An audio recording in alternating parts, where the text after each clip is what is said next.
à tous et bienvenue dans cette édition spéciale Génération Reconversion. Quelles sont les clés pour bien réussir sa reconversion? C'est la question que nous allons poser à notre invité, Sébastien From. Bonjour. Bonjour.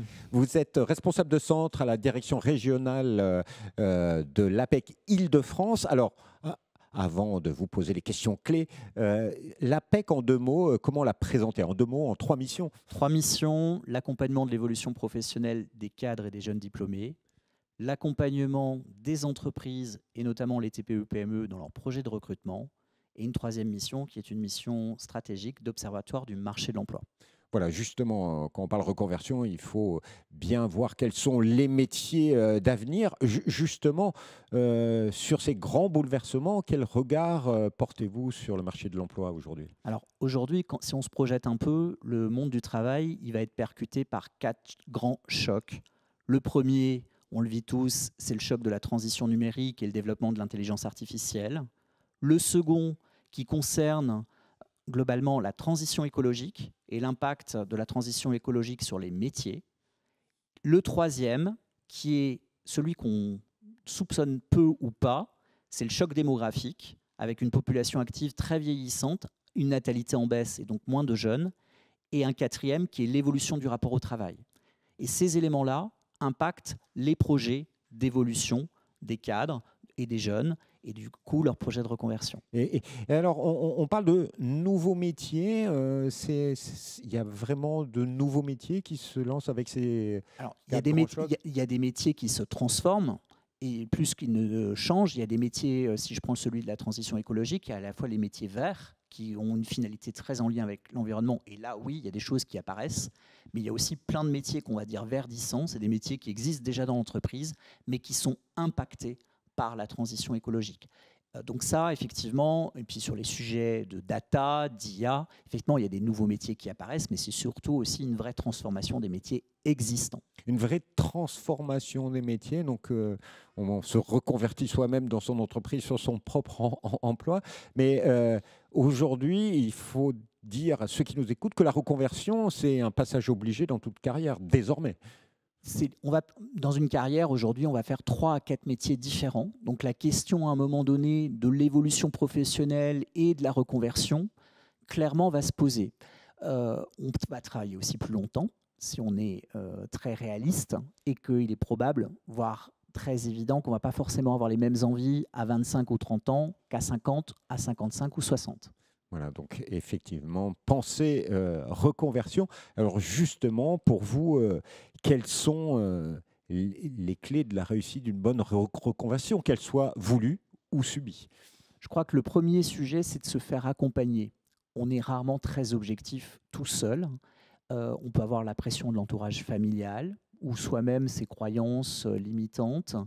Donc se faire accompagner, avoir un acteur qui connaît le marché, aussi, pour justement appréhender, vous aider à appréhender les tendances. Et puis aussi, de temps en temps, dans les clés de la reconversion, c'est aussi oser. J'allais dire oser se lancer, oser sortir de sa zone de confort. Et j'ai envie de dire, l'autre clé, c'est de ne pas confondre projet, par exemple, de formation avec projet professionnel.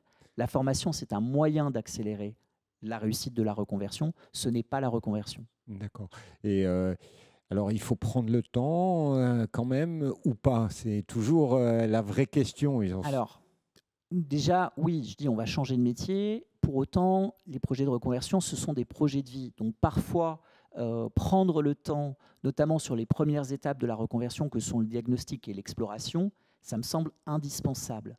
On a tendance à aller un peu vite en besogne parfois sur certaines choses, et que par rapport à ça, effectivement, les gens veulent souvent aller vite. Mais j'ai dit, si on va trop vite, c'est le risque de construire une maison dont le toit pourrait être construit, mais dont les fondations et le mur pas très solides.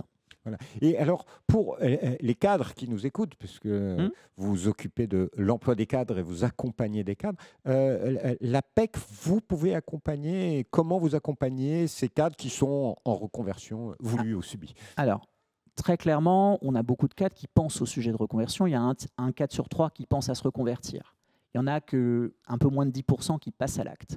Et ils passent à l'acte parce que justement, ils se sont fait accompagner. Donc, on les accompagne à la fois dans la partie émergence du projet, validation du projet professionnel, bilan aussi de ce qu'ils ont fait avant, ce qu'ils ont envie de retrouver, ce qu'ils ont envie de quitter. Une phase qui est clé de confrontation au marché, se dire à un moment donné, est-ce que mon projet il est réaliste, réalisable? S'il n'était pas réalisable, c'est aussi travailler sur un plan B. Et puis, il y a la phase aussi clé, pour ceux qui ont des projets salariat, c'est de convaincre les recruteurs à l'issue de la mise en œuvre du projet. Et parfois, il y a aussi des projets de reconversion qui sont des projets de création d'entreprise. Donc, c'est aussi accompagner les premiers pas du salarié devenu entrepreneur. Donc, c'est un accompagnement que vous proposez de A à Z. De A à Z en permanence. Alors, si vous voulez en savoir plus, si on veut se mettre en relation avec l'APEC, allez sur www.apec.fr. On fonctionne comme Doctolib. Vous pouvez prendre rendez-vous. Vous choisissez votre créneau dans les différents centres franciliens, en présentiel, en visio, par téléphone, matin, midi, soir. On est à votre écoute en fonction de vos emplois du temps. Et vous êtes habilité CEP? Oui, tout à fait. L'APEC fait partie des opérateurs de droit du Conseil en évolution professionnelle. Voilà. Et puis, je pense aussi que vous avez une exposition très intéressante qu'il faut absolument voir. Alors, on peut la voir au salon. C'est sur les nouveaux métiers, c'est les métiers du futur. Alors, ce n'est pas les métiers du futur, c'est justement plutôt les grands bouleversements, les grandes tendances qui vont impacter le futur du travail et qui peuvent aussi être des pistes pour réfléchir justement à des projets de reconversion. Je donne un exemple. Il y a un des chocs dont j'ai parlé, qui est le choc démographique, qui va créer des besoins de compétences et de métiers dans le secteur de la santé, du care, de la dépendance, avec très clairement des manques. Et ça peut susciter des vocations chez certains ou certaines d'entre vous. Voilà, plein de métiers à découvrir avec l'APEC. Merci infiniment, Monsieur From. Alors, merci à vous. Dans toutes ces émissions, on va demander un conseil à chaque acteur de la reconversion qui est sur ce plateau. Si vous aviez un conseil à donner. Se faire accompagner, parce que comme je l'ai dit, on est rarement très objectif avec soi-même. Merci beaucoup pour ce conseil. Et quant à nous, on se retrouve bientôt pour une nouvelle édition de Génération Reconversion. Au revoir.